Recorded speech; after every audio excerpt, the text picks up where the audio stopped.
নমস্কার, নিউজ 18 বাংলা ডিজিটালে আপনাদের স্বাগত। আমি অর্ণব হাজরা রয়েছি আপনাদের সঙ্গে। যে খবর নিয়ে এই কলকাতা হাইকোর্ট চত্বর থেকে আপনাদের সঙ্গে লাইভে আসা, তা শুভেন্দু অধিকারী রাজ্যের বিরোধী দলনেতা সংক্রান্ত খবর। কারণ শুভেন্দু অধিকারী কয়েকদিন আগেই চাঁচলে তাদের বিজেপির একটি সভা ছিল, রাজনৈতিক সভা ছিল। সেই রাজনৈতিক সভা থেকে তিনি একাধিক ঝাঁঝালো বক্তব্য দেন এবং সেই ঝাঁঝালো বক্তব্যের মধ্যে একটা পার্ট ছিল, যিনি একসময় আইপিএস ছিলেন প্রসূন বন্দ্যোপাধ্যায়, যিনি বর্তমানে তৃণমূল কংগ্রেসের নেতা, এবং সেই তৃণমূল কংগ্রেস নেতা প্রসূন বন্দ্যোপাধ্যায় সম্পর্কে তিনি বেশ কিছু মন্তব্য করেন। এবং এই বেশ কিছু যে মন্তব্য তিনি করেন, সেই মন্তব্যগুলি আপত্তিকর এবং প্রসূন বন্দ্যোপাধ্যায় সরাসরি শুভেন্দু অধিকারীর এই মন্তব্যকে চ্যালেঞ্জ করে তিনি চাঁচল থানায় পৌঁছে যান এবং চাঁচল থানায় তিনি সরাসরি শুভেন্দু অধিকারীর বিরুদ্ধে এফআইআর করেন। কারণ তিনি আইনটা খুব ভালো করেই জানেন, তিনি পুলিশ অফিসার ছিলেন, তাই তিনি গোটা ঘটনায় বিচার চান, এফআইআর রুজু করে তার বিরুদ্ধে যে সমস্ত স্টেটমেন্ট দেওয়া হয়েছে সেগুলোর বিরুদ্ধে। এবং এই ঘটনায় এরপর দেখা যায় যে চাঁচল থানা ইতিমধ্যে নোটিশ জারি করছে শুভেন্দু অধিকারীকে, তাকে ডেকে পাঠাচ্ছে তদন্তের জন্য। এই অবস্থায় শুভেন্দু অধিকারী কলকাতা হাইকোর্টে আসেন, তিনি মামলাও করেন, মামলা ঠোকেন এবং সেই মামলাতে তিনি সরাসরি ওই এফআইআর খারিজ করার আবেদন রাখেন কলকাতা হাইকোর্টে, রিট মামলা করে।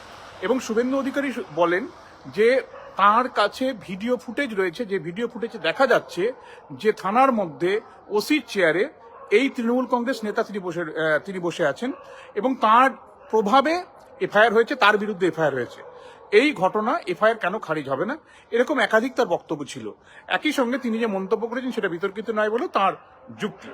এই অবস্থায় বিচারপতি শুভ্রা ঘোষের বেঞ্চে আজকে মামলা শুনানি হয় এবং সেই শুনানিতে বিচারপতি শুভ্রা ঘোষ রক্ষা কবচ দিলে আজ শুভেন্দু অধিকারীকে মামলাটা 6 ফেব্রুয়ারি শুনানির জন্য আসবে। কিন্তু দুটো ইম্পর্টেন্ট বিষয় ঘটলো এই মামলায়।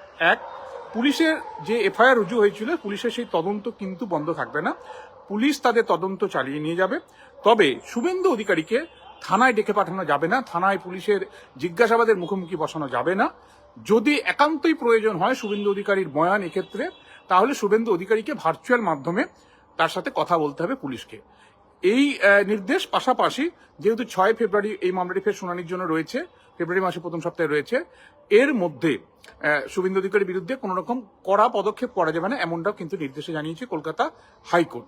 এক্ষেত্রে শুভেন্দু অধিকারী বেশ কিছু যুক্তি বা বক্তব্য ছিল, তার মধ্যে একটা অন্যতম ছিল যে একজন আইপিএস যিনি এলাকার পুলিশের দায়িত্ব সামলেছেন, বড় পদে ছিলেন, তিনি তৃণমূল কংগ্রেসের নেতা, অথচ তিনি একটি পদের সুবিধা নিচ্ছেন, সরকারি সুবিধা নিচ্ছেন। এটা হতে পারে না, এটা অফিস প্রফিট।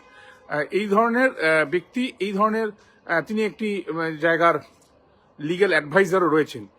এই যে পদগুলি তিনি ব্যবহার করছেন সেগুলো পুরোটা প্রভাব খাটে। কাজেই এই যে এফআইআর তার বিরুদ্ধে হয়েছে, এফআইআরটাও একটা প্রভাব খাটানোর ফলেই হওয়া। কাজেই এই এফআইআরটাকে খারিজ করতে হবে। যদিও মামলাটা এক্ষেত্রে রাজ্যকে তাদের বক্তব্য জানাতে বলা হয়েছে, তার পাল্টা শুভেন্দুও জানাবে। মামলাটা ফেব্রুয়ারি মাসের প্রথম সপ্তাহে আসবে।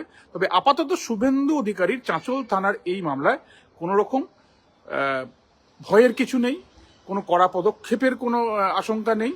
তাকে থানায় হাজির হয়ে কোনো পুলিশের অফিসারের মুখোমুখি তদন্তে বসতে হবে না। শুধুমাত্র যদি একান্তই প্রয়োজন হয় তাহলে ভার্চুয়াল মাধ্যমে তিনি পুলিশের মুখোমুখি হতে পারেন। সেক্ষেত্রে প্রশ্ন যদি থাকে সেই প্রশ্ন কোথাও করা যেতে পারে। কিন্তু যে নোটিশটি শুভেন্দু অধিকারীকে দেওয়া হয়েছিল সেই নোটিশটির মেয়াদ ইতিমধ্যেই উত্তীর্ণ। কাজে নতুন করে যদি নোটিশ দেয় পুলিশ এই ক্ষেত্রে চাঁচল থানার মামলায়, সেক্ষেত্রে ভার্চুয়াল মাধ্যমেই তাকে হাজির হবেন তিনি এবং সেই হাজিরা তাকে গ্রহণ করতে হবে পুলিশকে। আপাতত এই পর্যন্ত শুভেন্দু অধিকারী সংক্রান্ত এই খবর।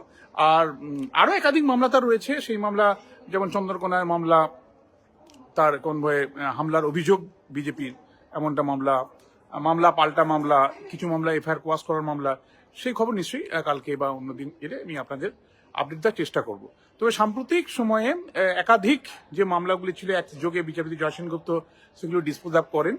অধিকাংশ মামলাতেই তিনি স্বস্তিদায়ক অবস্থানে ছিলেন। 4টি মামলার ক্ষেত্রে যৌথ সিট গঠন করে তদন্তের আবেদন রাখা হয়েছিল। সেই মামলা করতে করতেই এটা নতুন করে মামলা, সেই মামলাটাও কিন্তু শেষমেশ রক্ষা কবচ পেলেন শুভেন্দু অধিকারী। আপাতত এই পর্যন্তই। আপনারা দেখতে থাকুন নিউজ 18 বাংলা। অবশ্যই আপনাদের কোনো সাজেশনস থাকলে জানাবেন কমেন্ট করে। আর যে কোনো খবরের আপনাদের নজর থাকুক আমাদের প্ল্যাটফর্মে, টিভি বা ডিজিটাল প্ল্যাটফর্মে। ভালো থাকুন, সুস্থ থাকুন, সুন্দর থাকুন।